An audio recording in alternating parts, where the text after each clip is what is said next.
छाता महोदय, न्यायिकगण एवं मेरे समस्त प्रतियोगी मित्रों, आज का इस प्रासंगिक विषय वाद विवाद प्रतियोगिता का टिकाऊ खेती के लिए सर्वोत्तम विकल्प कार्बनिक खेती या जैविक खेती विषय के विपक्ष में मैं अपने विचार प्रस्तुत करूंगा और मैं अपने तथ्यों से यह सिद्ध कर दूंगा कि सर्वोत्तम विकल्प जैविक खेती नहीं हो सकता।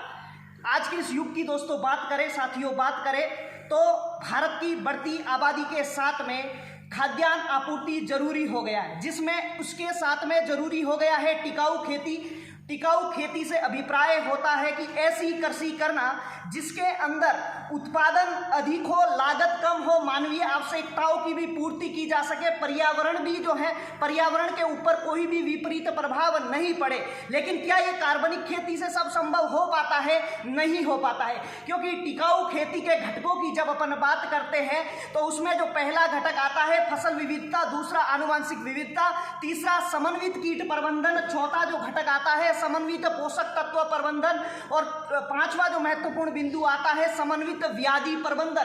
क्या हम बिना रसायनों का उपयोग किए समन्वित पोषक तत्व प्रबंधन कर पाएंगे? नहीं कर पाएंगे। टिकाऊ खेती ये जरूर कहता है कि रसायनों का उपयोग कम किया जाए, लेकिन ये नहीं कहता कि रसायनों का बिल्कुल उपयोग नहीं किया जाए, जबकि कार्बनिक खेती ये कहता है कि इसमें रसायनों का उपयोग बिल्कुल नहीं करना चाहिए। इसमें सारे के सारे जैविक या पादप एवं जंतु अवशेषों का उपयोग कर उत्पादन को बढ़ाना है। जबकि ये किताबों में पढ़ने के लिए अच्छा लगता है, वास्तविक में जमीनी स्तर पर करना असंभव बात है। क्यों?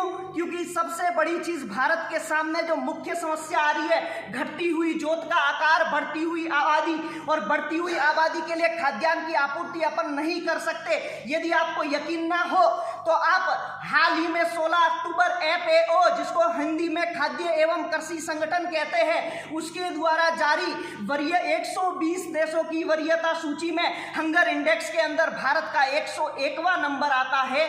इतना बड़ा क्षेत्रफल रखने के बावजूद भी अपन अभी भी भूखे रह पा रहे हैं। मैं इस बात को सहर्ष स्वीकार करता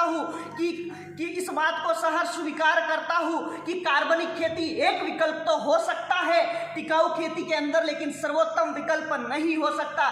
क्यों? क्योंकि यदि आप आंकड़े उठा के देखोगे साथियों, तो भारत के पहाड़ी इलाकों के अलावा कहीं पे भी कार्बनिक खेती सफलतापूर्वक संपन्न नहीं हो पाई। बावजूद इसके कि भारत में जैविक खेती कार्यक्रम, परंपरागत कृषि विकास जैसी योजना चलाने के बावजूद भी